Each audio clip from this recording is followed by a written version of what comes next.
ഏറെ അഭിമാനത്തോടെ നാം ഒരു ഭാരതീയനാണെന്ന് ഉറക്കെ പ്രഘോഷിക്കാൻ വെമ്പൽ കൊള്ളുന്ന ഒരു ദിവസമാണെന്ന്. ഈ വേദിയിൽ സ്വാതന്ത്ര്യ ദിനത്തെക്കുറിച്ചും ടാഗോറിനെ കുറിച്ചും ഗാന്ധിജിയെക്കുറിച്ചും നമ്മുടെ വിശിഷ്ടാതിഥി പങ്കുവച്ചു കഴിഞ്ഞു. ഒപ്പം മാതൃസ്നേഹത്തെക്കുറിച്ച് നമ്മുടെ പ്രിയങ്കരനായ അനിൽ സാറും പറഞ്ഞു കഴിഞ്ഞു.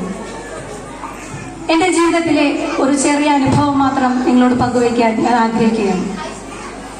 കഴിഞ്ഞ കൊറോണ കാലത്തെ ഒരു സ്വാതന്ത്ര്യ ദിനത്തിൽ എന്റെ മകൾ എന്നോട് ചോദിച്ചു, അമ്മേ, എന്താണ് ഈ സ്വാതന്ത്ര്യമെന്ന്. ഞാൻ അവളോട് ബ്രിട്ടീഷുകാരുടെ അടിമത്തത്തെ കുറിച്ച് പറഞ്ഞു, നാം അനുഭവിക്കുന്ന പീഡകളെ കുറിച്ച് പറഞ്ഞു.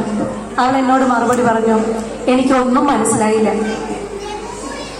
ഞാൻ അവളോട് ചോദിച്ചു, നമ്മുടെ എല്ലാ അമ്മമാരും ചേച്ചിമാരുമൊക്കെ പകുതി ഡ്രസ്സ് മാത്രം ഉടുത്തുകൊണ്ട് പുറത്തിറങ്ങുന്ന ഒരു ദിവസം എങ്ങനെയുണ്ടാകും?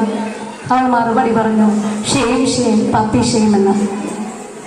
പ്രിയപ്പെട്ടവരെ, നമുക്ക് പറഞ്ഞു കൊടുക്കാൻ കഴിയണം, ഇങ്ങനെ നഗ്നത മറയ്ക്കാൻ അവകാശമില്ലാത്ത ഒരു കാലഘട്ടത്തിൽ നിന്ന് നമ്മുടെ ഇഷ്ടത്തിനനുസരിച്ച് ഭാഷകൾ സംസാരിക്കാൻ, ഇഷ്ടമുള്ള ജോലി ചെയ്യാൻ വേണ്ടി നമുക്ക് ഗാന്ധിജി സ്വാതന്ത്ര്യം നേടിത്തന്ന ദിവസമാണ് ഇന്നെന്ന്.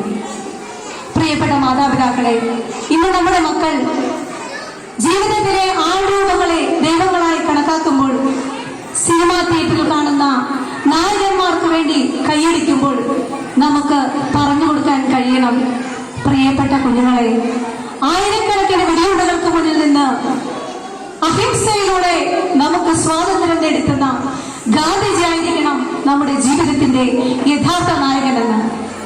ആയിരക്കണക്കിന് സ്വാതന്ത്ര്യ സമര സേനാനികളുടെ ചുടുനിടം വീണ മണ്ണിലാണ് നാം ജീവിക്കുന്നതെന്ന്.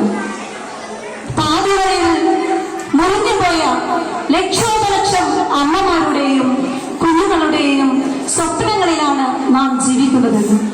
പ്രിയപ്പെട്ട കുഞ്ഞുങ്ങളെ, ചിത്രങ്ങളിലും പുസ്തകത്താളുകളിലും ഗാന്ധിജിയെ പറ്റി കാണുമ്പോൾ നിങ്ങൾ പറയണം, നിങ്ങളുടെ അച്ഛനമ്മമാരോട് ചോദിക്കണം, ഈ കഥകളൊക്കെ ഞങ്ങൾക്കും പറഞ്ഞു തരുമെന്ന്. അങ്ങനെ ഈ സ്വാതന്ത്ര്യ ദിനാഘോഷവേളയിൽ മൂല്യബോധമുള്ള ഭാവി തലമുറയെ വാർത്തെടുക്കാനുള്ള ഈ സ്കൂളിന്റെ ഓരോ പ്രവർത്തനത്തിലും നമുക്ക് പങ്കുചേരാം. രാജ്യസ്നേഹമുള്ള ത്രിവർണ്ണ പതാക വാനിൽ പറക്കുമ്പോൾ ഭാരത് മാതാ കി ജയ് എന്ന് ഉറക്കെ പ്രഘോഷിക്കാൻ കരുത്തുള്ള ഒരു പുതിയ തലമുറ ഈ കൂട്ടത്തിൽ നിന്ന് ഉയർന്നു വരട്ടെ. നാളെ അവരെയും നോക്കി അഭിമാനപൂർവ്വം സല്യൂട്ട് അടിക്കുവാൻ മാതാപിതാക്കളായ നമുക്കും സാധിക്കട്ടെ എന്ന് ആശംസിക്കുന്നു. ഏവർക്കും സ്വാതന്ത്ര്യ ദിനത്തിന്റെ എല്ലാവിധ മംഗളാശംസകളും നേർന്നുകൊണ്ട് നിർത്തുന്നു. ജയ് ഹിന്ദ്.